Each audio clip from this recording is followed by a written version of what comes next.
బాగున్నావా? బాగున్నా. అమ్మ ఎక్కడికి వెళ్ళింది, కనపడట్లేదు. అత్త ఇప్పుడే మార్కెట్కి వెళ్ళారు. అవునా? ఏంటి ఎగ్జామ్సా? అవును బాస్. మళ్ళీ ఎప్పుడు వెళ్తున్నావు? ఇప్పుడు వెళ్ళిపోనా? ఏ జస్ట్ అలా అడిగా అంతే. కామెడీ కామెడీ చేసిన.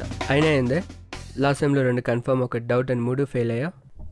అయ్యో బావా, నీకు అలా అర్థమైందా? నేను చెప్పింది 2 కన్ఫామ్గా ఫెయిల్ అవుతానని, ఒకటి పాస్ ఫెయిల్ చెప్పలేను అన్నా. ఓ, అంత క్లారిటీతో చెప్పావన్నమాట. అవుతావు మర్దల్, నువ్వు లైఫ్లో చాలా గొప్పదాని అవుతావు మర్దల్. చాలా చాలా గొప్పదాని అవుతావు మర్దల్. చాలా చాలా చాలా చాలా చాలా గొప్పదాని అవుతావు మర్దల్. సరే నువ్వు చదువుకో, నేను వెళ్ళి బయట ఫ్రెండ్స్తో బలాదూర్ తిరిగి వస్తా. ఓకేనా? బాయ్, టాటా.